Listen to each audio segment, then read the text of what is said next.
Hello, and welcome to Law and Democracy, a podcast of the Election Law Program at The Ohio State University Moritz College of Law. Our topic today is a brand new Supreme Court opinion from the emergency docket or shadow docket. To discuss the case today are Ned Foley, Terri Enns, and Ann Ralph, as well as myself, Tony Gaughan. The case we will be discussing today is Allen v. Milligan, which involves a redistricting dispute between the Alabama legislature and a group of Black voters over Alabama's congressional map. Alabama's map has been litigated in the federal courts for 5 years. The fight began in 2021 when, using data from the 2020 census, the Alabama legislature approved a congressional map that had only one majority Black congressional district out of the state's 7 congressional districts. But according to the 2020 census, African Americans make up about 26% of the state's population. Although the Voting Rights Act does not require racial proportionality in redistricting, the plaintiffs argued that the map nevertheless violated Section 2 of the VRA because the state could have created a second Black majority district using traditional redistricting criteria, and its failure to do so, according to plaintiffs, had a racially discriminatory effect by diluting Black Alabamians' voting strength. In a 2023 decision, the U.S. Supreme Court ruled against the state of Alabama, holding that the state's defense of the map on a novel evidentiary theory was unpersuasive. But the court left open broader questions, such as the key question of whether a plaintiff bringing a claim under Section 2 of the Voting Rights Act must disentangle race from politics and proving their case. In May 2026, the court answered that question, ruling in the case of Louisiana v. Callais that Section 2 claims require evidence supporting a strong inference of intentional racial discrimination, and further holding that when a state defends a legislative districting scheme on the ground that it was drawn for partisan rather than racial purposes, plaintiffs have a special burden to disentangle race from politics. And that brings us to this week's case.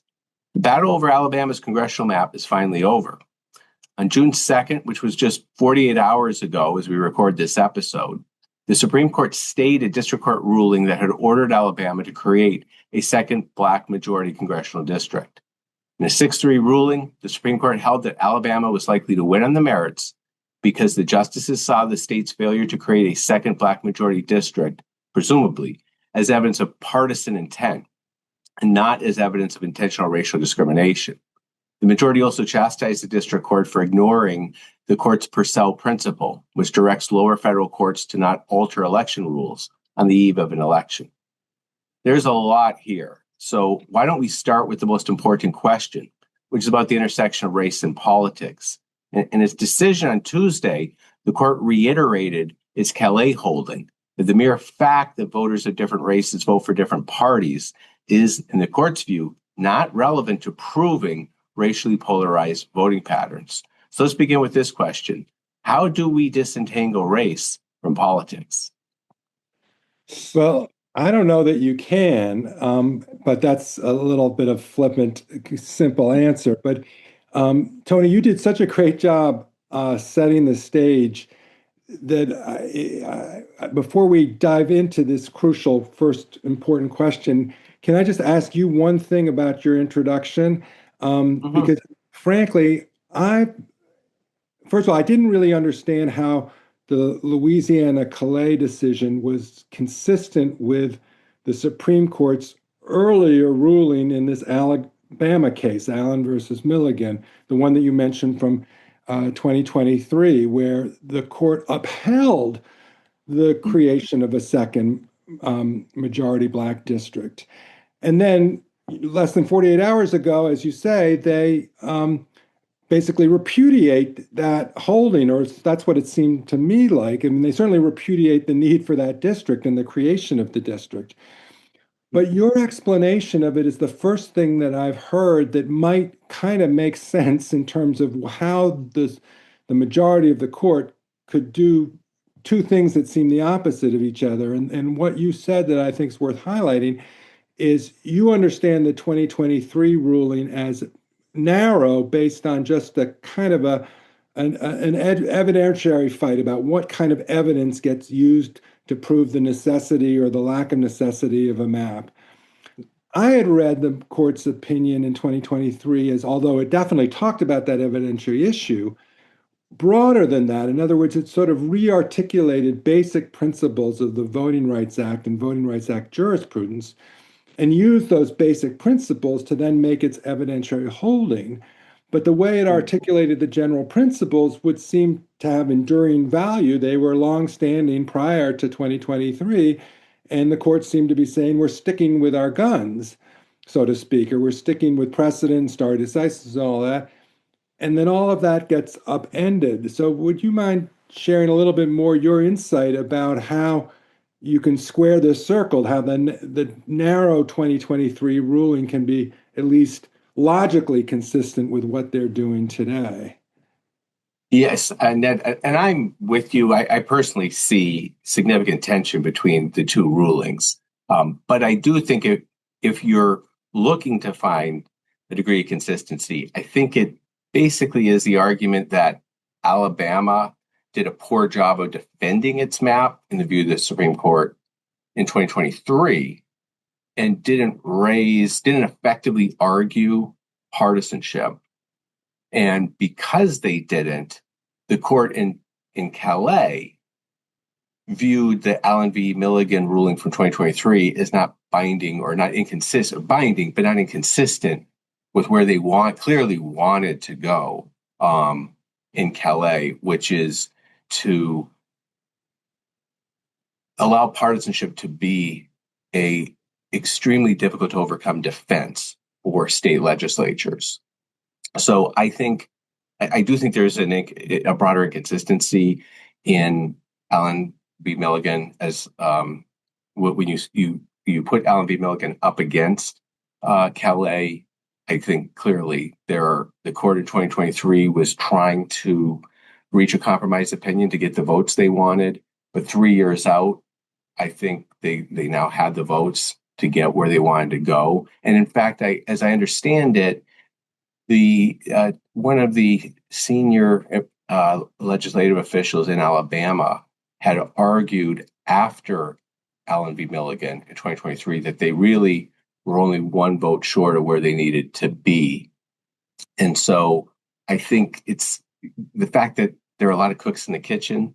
It heavily means there's inconsistencies here, but the court, once they got where they wanted to be, I think this spring, they emphasized the evidentiary issue in Allen as being the core of how they got there, even though I don't know that that's really how they got to a majority in 2023 to uphold the courts, to uphold the creation of a second majority minority district in Alabama. So I do want to emphasize, I see an inconsistency here with you, Ned, for sure. Yeah, but I think and again, I don't mean to derail this, but I think you're making an important point. When I teach any class to our students, I want to try to be as sympathetic to the court as possible to see how can we make sense of the law. I don't think it's our role to just immediately trash the law and not try to undermine it. So, but this one gave me heartburn in trying to figure out how to make sense of it. But I sort of get it that some of the conservative justices wanted to go somewhere in the 23 case that they couldn't quite get there because particularly Chief Justice Roberts wasn't on board and Kavanaugh was kind of wavering. But Chief Justice Roberts wrote the opinion in 2023. Right. And so I'm just, again, I've never met the man. I don't know what he thinks, but just trying to figure out how he could, put his name to the 23 opinion and then join what got written 2 days ago. That was hard for me to square. But I guess what you're saying is that 2023 was just about Alabama failed to introduce the right kind of evidence. He chastised Alabama for that. And then once they, came back, with a better theory of the case, then he could just wipe that all away in his mind and say, I'm working on a fresh slate with respect to the same state. And as you say, 5 years of the same litigation. So yeah, that's how I understand the argument, at least for the opinions, for the consistency of the opinions. Yeah. All right, I'm going to be quiet and let you guys all sort out the difference between race and politics. And indeed, I mean that is the you can argue it's the central issue of our politics more broadly right now is the intersection of race and politics outside the courtroom. Terri and Ann, what do you think about this question? How do we disentangle race from politics, or can we? I don't know how we do that. I mean, yeah, there's such a history and so much jurisprudence based on that history and statutes, there's federal statutes, it's just really hard for me to see how the court can speak so clearly, like, it's like, nope, there's nothing to see here. I don't get it. I want to echo everything that Terri just said. The idea that we have, for our country's history, grappled with the effects of law and, that legally with race, and then that we have, so we have constitutional amendments, we have congressional enactments that are designed to counteract racial discrimination in, among other things, voting, to then, say that partisan political lines have nothing to do with race or very different from race. It's just very hard to justify viewed in context of our entire history. And I think political science professors' heads are probably exploding. Folks who study race and politics and the connections between partisan politics and race. And I thought that one of our colleagues at another law school, Joey Fishkin, wrote a nice analysis on the election law blog where he sort of put the point quite simply, but not in a way that had occurred to me before. And I sort of am interested to know whether the justices thought of this point. But the question under the statute is there racially polarized voting? Because if there is, minority voters can be shut out of political power. And it's absolutely clear that Congress in 1982, when it amended the Voting Rights Act, did not want Blacks in particular, but minorities in general, completely shut out of political power. Regardless of intent, they just did not want the result of disempowerment based on the way laws worked in practice.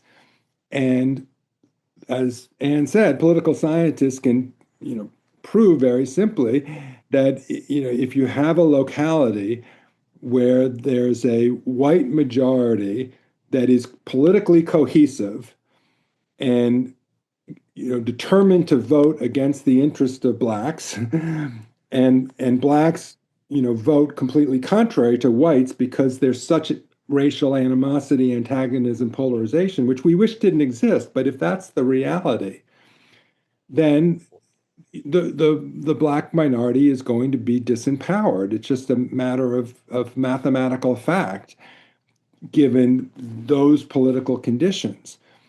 And that's true whatever you say about, this was Joey's point, that's true whatever you say about party in addition to that fact. Nothing that you can say about party can negate that fact if it is a fact, right? And it does seem that the combination of the Louisiana Callais decision and now this week's Alabama decision, that the court is in utter denial of this basic reality, because the court seems to be saying that if that reality is happening, but nonetheless it's perfect correspondence with political polarization, it's not cognizable as racial polarization. In other words, if it turns out that the same 80-20 breakdown on racial lines that is locked in and antagonistic is also this 80-20 partisan lockdown, so that every white voter is a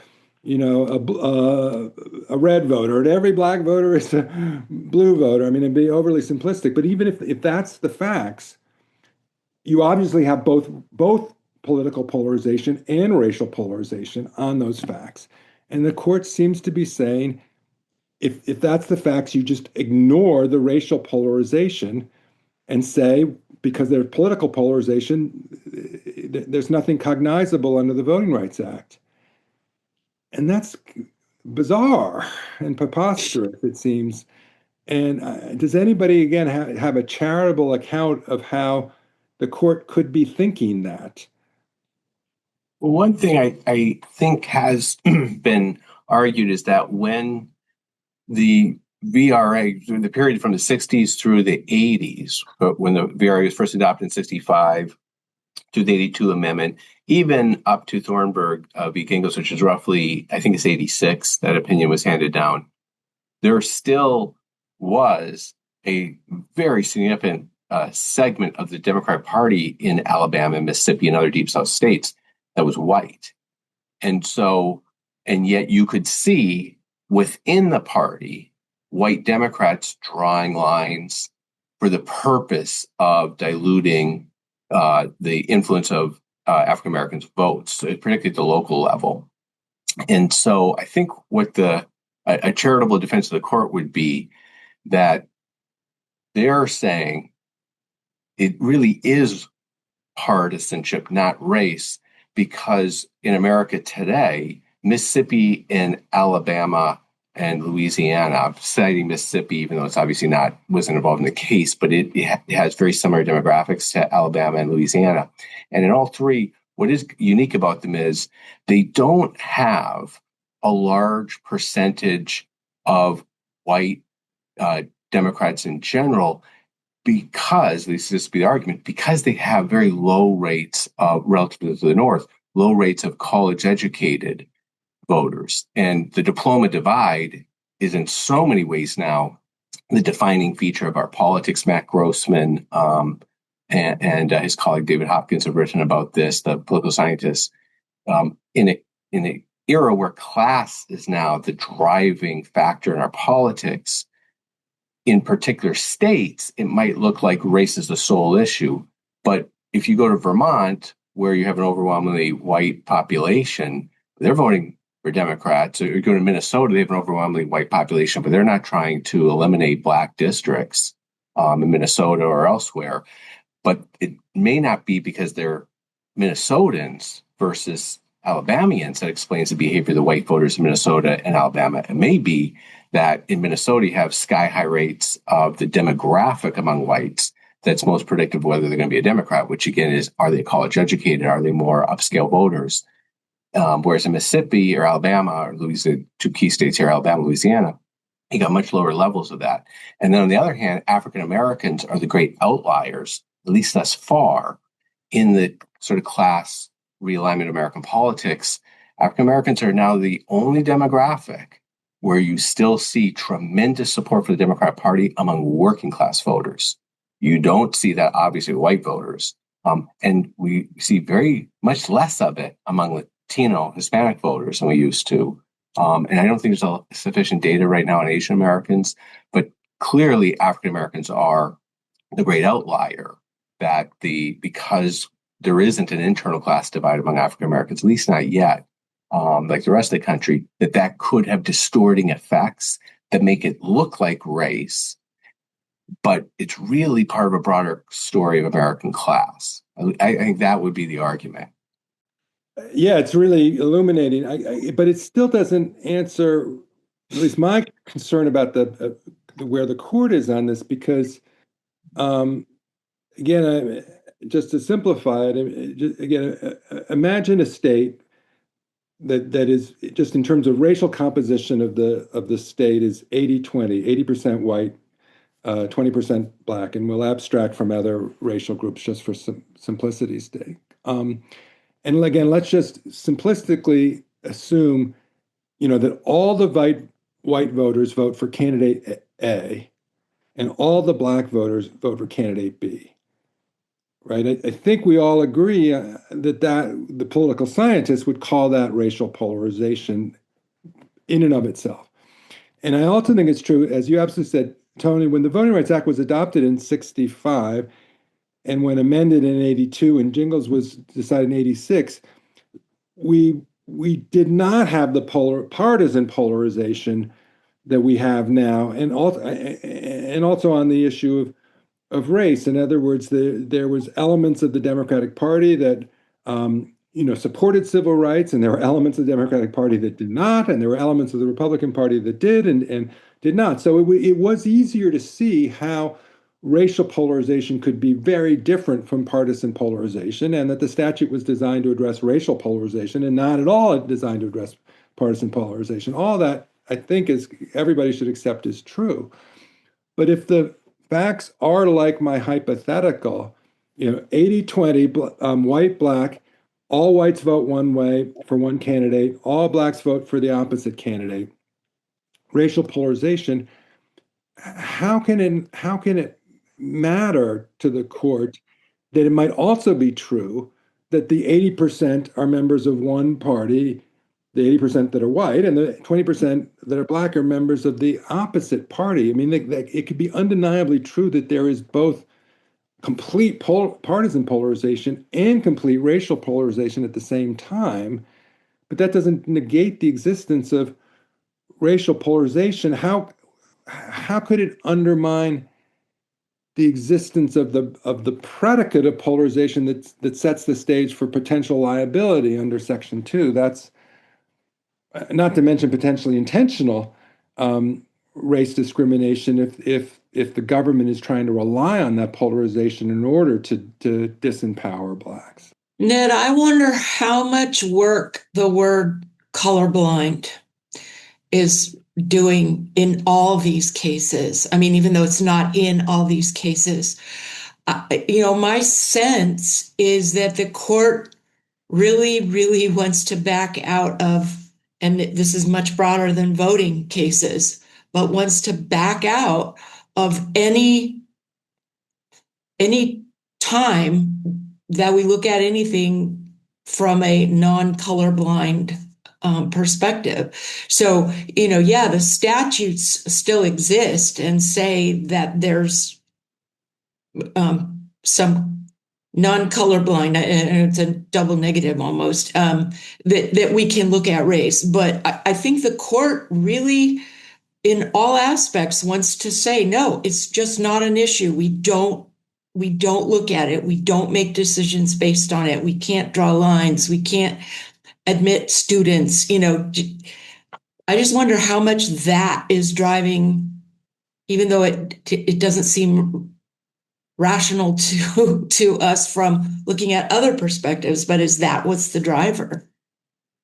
Yeah, I think 100% you put your finger on a hugely important point. And in fact, the court did use the word colorblind in this week's order as an explanation of its motivation. So I think that's true. And whether you agree or disagree with the court's constitutional jurisprudence that, our Constitution is colorblind and requires the government to be colorblind, that still, to my mind, doesn't justify or explain what's going on here, and is also a reason why I think this week's decision is even more problematic than Callais, because the claim in this case was not just the effect of minority vote dilution, but the claim was that this map was adopted by the government of Alabama for the purpose and intent of harming black voters, right? So if we're true to the spirit and the requirement of a colorblind society, that motive is improper, right? Right, and the court should be vigilant in stopping a state government from intentionally trying to suppress black political power. That wasn't just the claim in the case. That was the finding of the three-judge court unanimously. With regret, the court said, after taking a look at it a second time after the Callais decision. And that's a factual finding that should be upheld under the clearly erroneous standard. And the majority opinion this week completely blows by that and says we're not going to allow this district court to find intentional race discrimination. Why not? Because party can explain everything. But party might not be, I mean, theoretically, maybe party could, maybe on these facts it could be true. that there was a purely partisan motivation, but that's not what the district court found. They found a racial animus for the map. The court certainly seems to be saying if there's some plausible, non-racial, partisan justification for this decision, then we're going to okay it. We're going to sign off on it.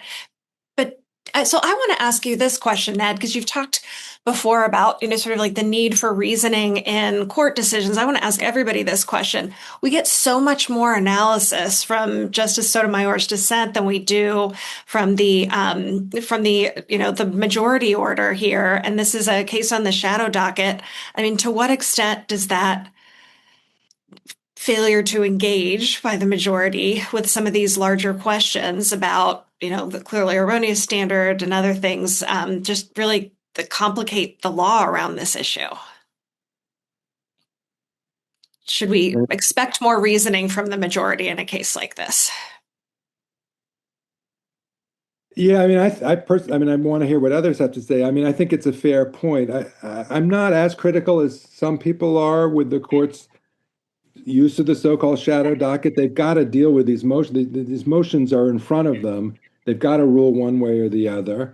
And it is appropriate that the reasoning be thinner in an emergency context than in a full briefing context. And just because a dissent is 20 pages doesn't require the majority to write 20 pages either. So, I'm less concerned about that aspect, writ large, than to say that in the context of this case, the dissent is so powerfully correct, in my view, and the majority's reasoning so mistaken that just because of that, not because of it's the shadow docket, that I feel like I just want to hear more, because I just am not satisfied with what the majority said in this case.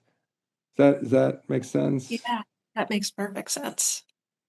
I also wonder if the fact that the finding of fact issue that you raised, Ned, also influenced the decision to keep this opinion really short, this ruling, because the deeper you get into it, the harder it is, I think, for the court to explain how it just pushed aside what the three-judge panel had found, and had found over a period of years.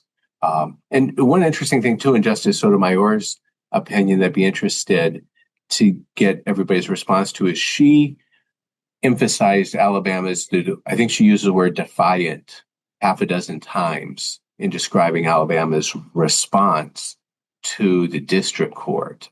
What did you make of that, Terri? Well, I mean, it relates to the whole timing and the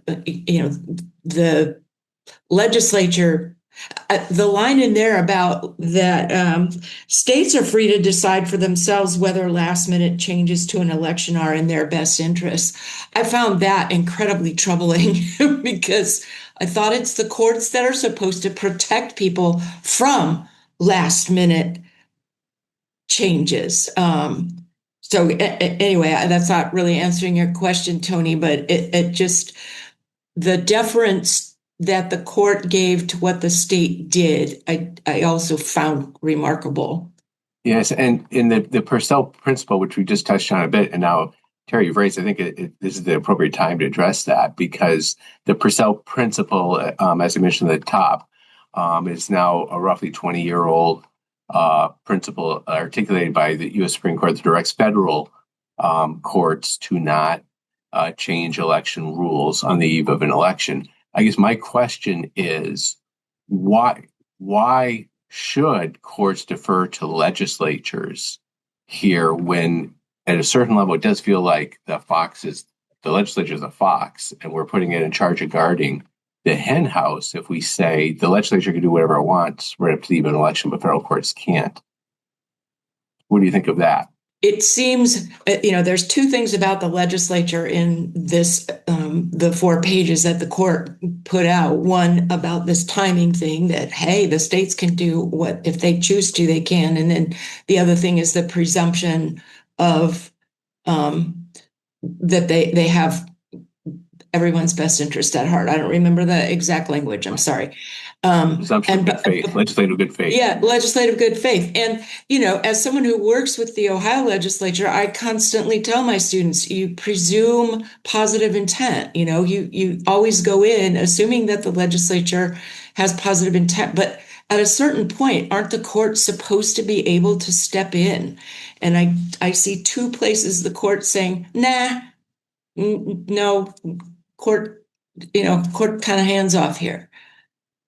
Right. The presumption is not an irrebuttable presumption, and frankly, I hate to say. I mean, again, I like to presume good faith on the part of the judges, but Tony, going back to your point, if the reason why they wrote this short was because they would be embarrassed by writing something longer, that does not correspond to me with judicial good faith. I mean, the judges are supposed to decide cases on the merits, and not try to steer the result to a desired end. They're supposed to take cases as they come, and let the equities decide. And this is a point relevant to the Purcell doctrine, because the Purcell doctrine is an equitable doctrine as a part of the court's use of injunctions and stays, and in order to figure out what the status quo should be in this shadow docket emergency context. Purcell came up on the shadow docket, and this is another case of that nature. And sure, that it makes sense. It has always made sense to me as an equitable principle that federal courts should not be disruptive, unduly disruptive, when there's an election at hand and voters might be confused, or election administrators might have a more difficult time. But that principle applies if the state is disruptive too. The idea that the state has the right to confuse voters and make democracy difficult. No, I mean yes, the state's interests are a factor to be balanced in the balancing of the equities, but so are the due process and equal protection rights of voters who might be negatively affected by that kind of disruption. And so for the court to kind of be as cavalier as they were and almost ramming this decision, again, I mean, the degree to which the court was sort of muscular and just saying, you three judges, doesn't matter what you think, it just seemed kind of at odds with judiciousness from my perspective.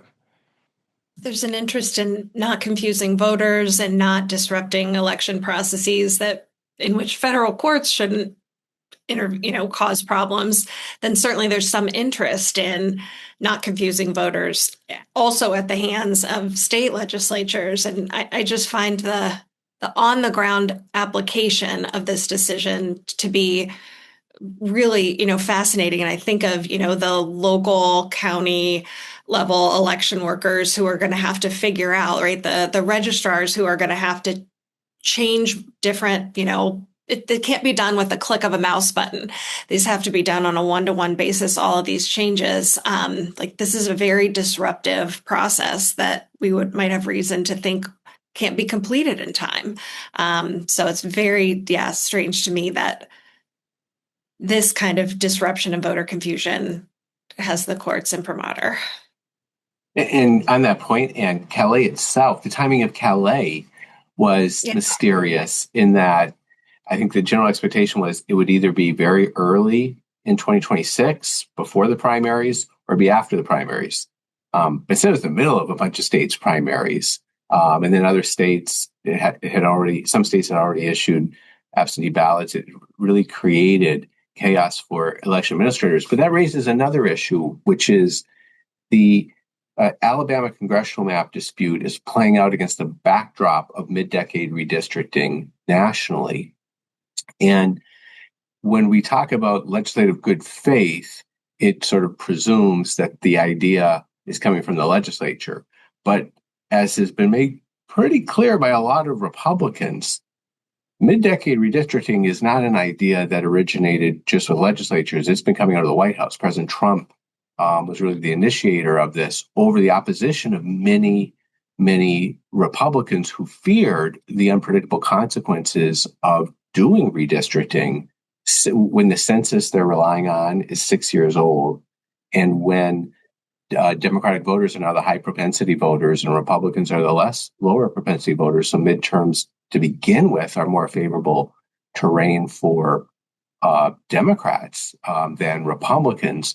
I wonder how that should affect the court's calculus too, when this is not something that's just part of it's not an isolated case limited to one state. It's part of a broader effort to rig the rules of elections in favor of the party in power.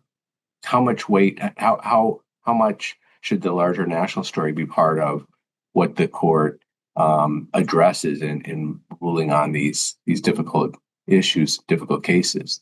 Just one thought, Tony, when you articulate it that way, is that it really does make it into a partisan issue, not a racial issue, right? And so I just wanted to point that out, that I hear partisan when you articulate it that way. Go ahead, Ned. But again, it's not either or. It can be both and. It can be partisan and so the existence of all this partisanship doesn't negate the problem of race. I mean, it seems to me that again, each case has to be decided on its own facts. And the fight over the Texas map was clearly, Trump inspired and so on and so forth. And obviously, what was happening out of Virginia was part of that national, search for more seats on started by Trump, and then Democrats retaliated. But as you said, for the reasons that this Alabama litigation, it predates that. And so, I mean, unless I'm missing something, the way in which I would see the timing issue and sort of the posture of this case in this context is, there was a fight over this map, before the 2024 election. That got settled. Even before the 2022 election. Yeah, exactly, right. And but at least, in the previous cycle, and the key point here, from my perspective, again, unless I'm missing something, is that a map that had two majority black districts was utilized in 2024 over the state's objection, based on the Supreme Court's prior decision. So that was kind of the status quo. And to Ann's point, I mean, that's what the election administrators know how to administer, and that's what the voters know how to vote in. Now, I agree that Alabama is entitled to try to undo that if they can undo that in a legally valid way, consistent with the Voting Rights Act and the constitutional requirements and timing considerations and so forth.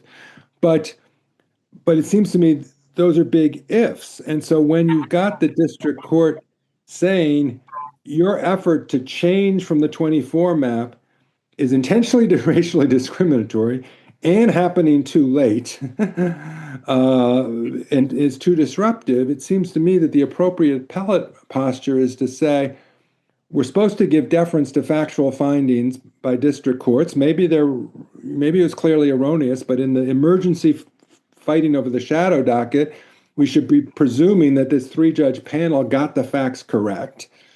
And by the way, the timing issues on balance argue in favor of just keeping the map that people know about, as opposed to being disruptive. I mean, yes, Alabama has some interest in trying to change the map, but that can't outweigh the fact that you've got this huge disruption in a context where there's litigation going on, and the judgment was in favor of the plaintiffs against the state of Alabama. It just seems to me it's undoing. I mean, you teach civil procedure. Just purely from a civil procedure perspective, it seems out of whack in terms of how a judge should think about the procedural context of this case at this moment.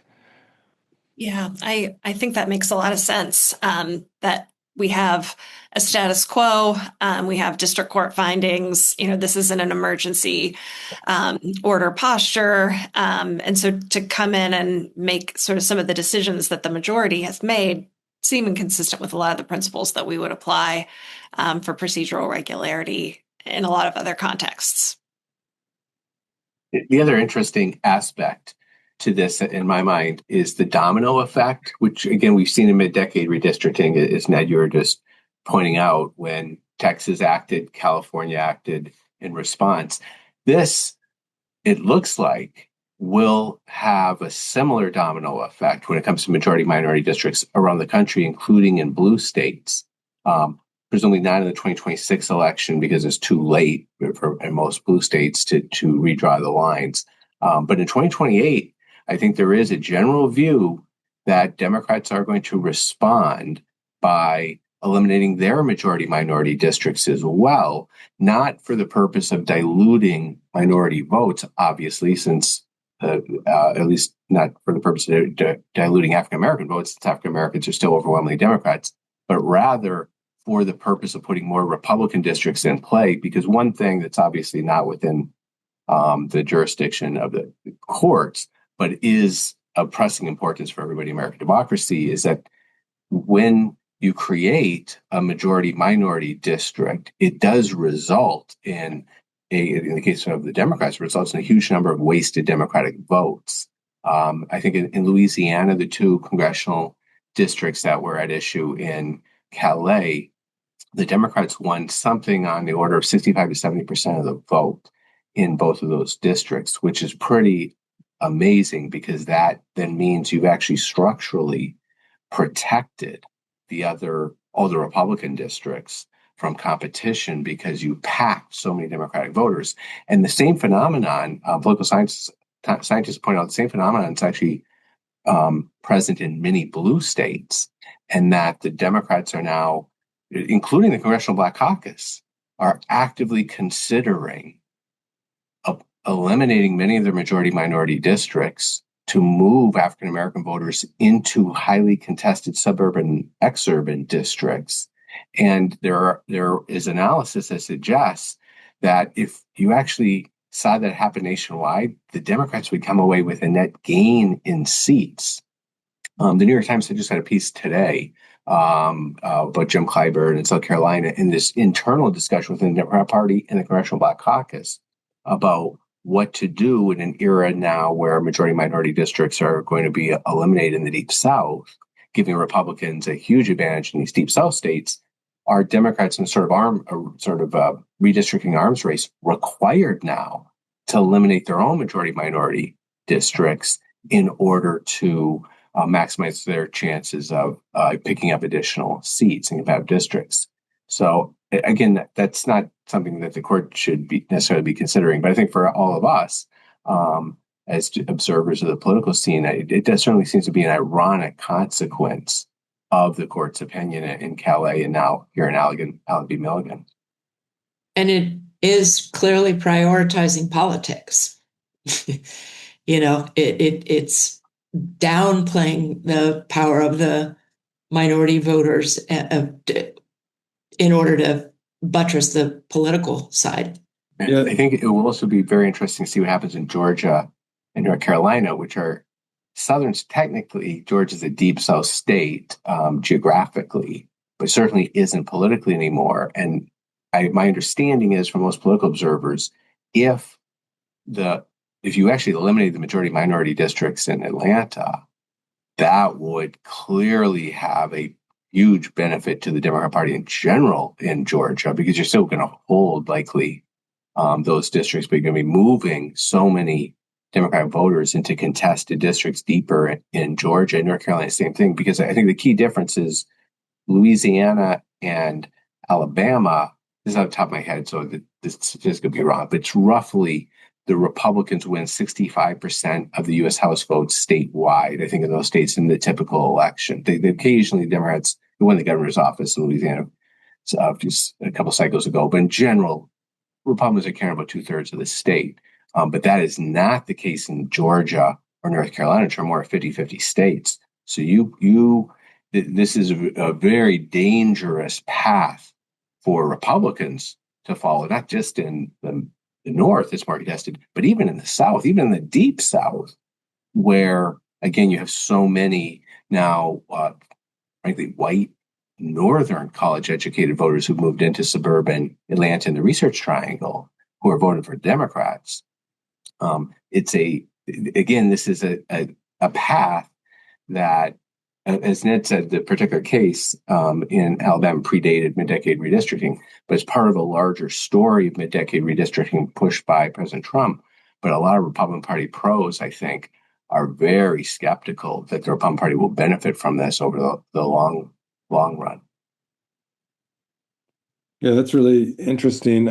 But that causes me to want to ask all of you a question. You know, we've been reading after Callais that there's this movement towards pure proportional representation as a matter of just statutory changes to at least to try to get it for state legislatures or the House of Representatives such that you wouldn't have to rely on the Voting Rights Act in order for Black political power or other minority political power to be adequately represented. You could do it through there are various forms of proportional representation schemes.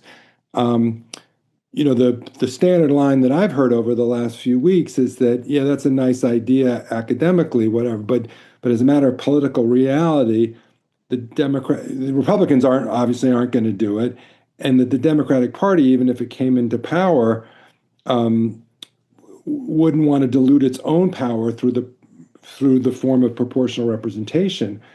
But you've just given an argument, at least a potential argument, for why the Democratic Party coalition, which includes African Americans as well as other voters, might have to say the only way we can be true to both of our values, meaning we want politics to reflect, capital D Democratic Party judgments on the economy and so forth. Plus, we don't want to eliminate Black political power, fairness for Blacks.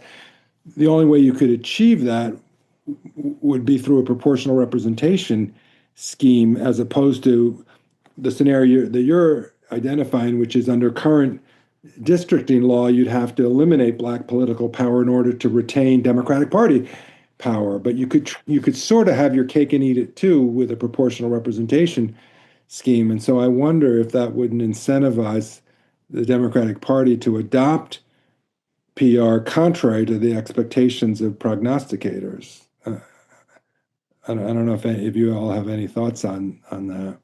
I wonder, Ned, if it would be more appealing in blue states at the state legislative level than at the federal, in light of the fact that these elections, they're all national, really. There might be an election in Alabama's 2nd congressional district, but it's part of 435 other districts, and because of this domino effect, and if you have the opportunity to wipe out Republican representation in California by the way you draw the lines, if there could be a powerful disincentive to the California Democrat Party to adopt proportional representation in the federal level, if it means they would come away, the Republicans, if they're 40% of the vote in California, they get 40% of the House seats, whereas if we just stick to first past the post, under Rucho, Supreme Court's given the California Democratic Party free rein to completely obliterate the Republican caucus, the Republican representation in U.S. House seats from California. So it may be something that my hunch is at the state level, or maybe even the municipal level, where it would be more likely to gain traction. Yeah, that's a fair point. And what do you all? I mean, Anne, you kind of touched on this, I think, earlier in our conversation. None of us have a crystal ball, so we can't predict what American politics is going to look like 20, 30 years from now. But, the fear that's being expressed is that as a result of Callais and now Allen versus Milligan, and especially if the Democratic Party pursues the strategy, Tony, that you're talking about, the number of minority members of Congress could just drop precipitously, even if minority voters contribute to a partisan coalition that they find favorable, and that and therefore they get representation in some sense, I don't know how well it's going to sit in American society if there's a sense that the members of the legislature who control politics, all come from the dominant race and not are adequately reflective of the nation as a whole. Again, as you say, the Voting Rights Act was never guaranteed to elect a certain members of Congress of a certain race, but it was designed to make sure that voters of a certain race could control their own destiny as voters. But if they're submerged into larger coalitions, then racial minorities may feel completely submerged within American politics. And I just don't know what the health of the civic health of the country will be like if 20 to 30 years from now it's perceived that minority groups have been shut out of political power and can only hold power derivatively as the junior partner of a of a white dominated political group. I mean, I can't remember if I've said this on our podcast or said this elsewhere, so I apologize if I'm repeating myself. But and this is the irony to me. It seems, Terri, your point that the majority of the court wants a colorblind society and a colorblind constitution. But in the 1960s, there were sort of two visions. As I learned, as I lived through it and kind of tried to understand the history that I was living through and reflecting upon it, there were these two visions of what was going to be, the future of Black America within the United States of America. And one was Martin Luther King's vision of assimilation, and that we were really going to be able to be one people, one country, and not divided. But that required, fair sharing of political power and the virtues and benefits of being an American. The other vision was the Malcolm X vision of Black separatism. That Blacks could never have fairness and equality within white America, and there had to be a separatist Black power movement. And thankfully, in my judgment, the MLK vision won out and was the dominant vision of what hopefully America could become. And the Voting Rights Act was built on that vision. And if the court is dismantling that, it's not achieving its goal, I don't think, of a colorblind society, because I worry that it's going to cause Blacks in America in particular, who reflect on the long history of slavery, on the long history of Jim Crow, the fact that the first Reconstruction was a failure, that now the second Reconstruction is being rolled back. If we have several decades where Black America basically feels shut out of the American dream as a race, that's not going to help achieve a colorblind society, I don't think. So I don't know if you have any thoughts on, what you see the long-term implication, because I think these cases have huge long-term implications, and I'm hoping my assessment of that is incorrect. So I'd love it if somebody told me I was wrong.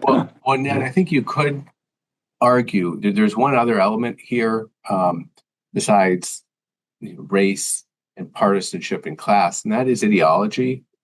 And I think there's pretty overwhelming evidence that African Americans within the Democratic Party coalition, which is really now African Americans have been the backbone of the party since basically 1936. And now you have this white college educated group, which historically was Republican, now is Democratic. When you look at the ideological makeup of the Democratic Party, African Americans, there are progressives, of course, among African Americans, but African Americans tend to be highly moderate, highly centrist, whereas the new white college educated core constituency in the Democrat Party tends to be much more progressive. And so, if an example, this was the 2020 Democratic primaries, where Bernie Sanders was on his way to being the Democratic nominee for president, but he had virtually very little support among African American voters. It was Jim Clyburn, ironically, who now is going to be targeted in South Carolina, likely by the legislature. Is Jim Clyburn, member of the Congressional Black Caucus, one of the most respected members of Congress, who endorsed Biden critically during the primaries. And you saw African American voters vote overwhelmingly for Biden. And we've seen a similar phenomenon in 2016. Hillary Clinton was Sanders had very little appeal to African American voters, making a progressive argument. It was Hillary Clinton running a centrist message within the party that connected. So you could argue that majority minority districts have concentrated, have not only wasted Democratic votes, but have also wasted a lot of moderate votes because you have such an incredible concentration of moderates. Again, stipulating, of course, there are progressive African Americans, but when the majority are moderates, that's had an impact on the direction of the Democratic Party as well. And so perhaps spreading more moderate voters into these competitive districts could also have an impact in the tenor of those campaigns in those districts, might force candidates to run more to the middle if now you've had a significant increase in the number of voters in the center who are appearing in those districts. So I guess that would be why I totally agree with you, Ned, on how what a grim potential future there is. This could also, on the other hand, have potentially, in at least one area, positive impact in terms of if we want to see more campaigns running towards the center instead of to the extremes, African American voters being centrist in general. If you see a large number of African American voters moving into competitive districts, I think that probably would moderate the tenor of the campaigns. But again, that's speculative at this point. Yeah, I'm just going to reiterate Terri's point that this is a lot about party and policy, and not about race. My impression, not having looked at the data recently, is that on a large number of sort of socioeconomic metrics, unfortunately, there's been a huge, significant racial divide in terms of things like poverty and health and so forth, whereas Black Americans are disadvantaged relative to white Americans on these statistics. And that's been stubborn, despite efforts to equalize these social conditions, through the Great Society of the 1960 and other programs. But the one thing that has ameliorated has been the sense that there's been a huge increase in Black political power because of the Voting Rights Act. And although that's not the same as life expectancy and wealth and so forth, it's at least a sense that there's an effort on the part of our society to treat folks equally when for so long Blacks were not treated equally. So if those socioeconomic statistics remain stubborn for another 2 or 3 decades, and we regress in terms of equalizing political power, I don't know if it matters whether or not our politics are moderate or progressive, or whether D's are in power or R's are in power. If there's a racial group within America who thinks, again, we're shut out of the American dream defined economically in terms of life expectancy, health statistics, and outcomes, and we don't have a seat at the table in terms of enacting laws because we're not. We're submerged. We don't get to really represent ourselves in the quest for the American dream. I just think that's going to be unsustainable sociologically as a cohesive society. I mean, there have been countries around the world where there's been a permanently oppressed minority, for centuries, but it's not a very happy, healthy society when there's that kind of acute social cleavage based on race or ethnicity or religion.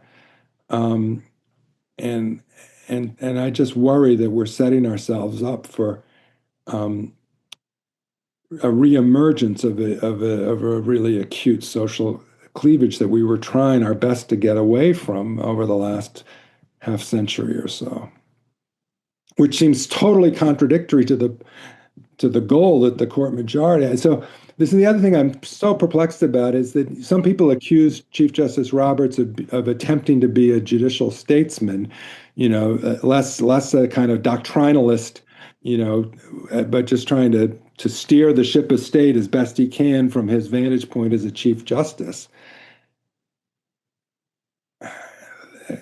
I do not see where we are based on these two cases as the wise steering of the ship of state for the long-term health of our society, if that's the goal here. Well, we're almost out of time. Terri and Ann, any final thoughts? No, this has been an enlightening and interesting discussion, and I'm really interested to follow how this is implemented on the ground. Yeah, I mean, for me, my hope is unintended consequences, which is a really weird place to be. I don't even know what they are. Well, I'd like to thank Ned, Terri, and Ann for joining me for this, as Terri just said, very important discussion of a case that will have a major impact on the 2026 elections and beyond. Please be on the lookout for a future episode of Law and Democracy, and don't forget to like and subscribe to our podcast on YouTube and Apple Podcasts.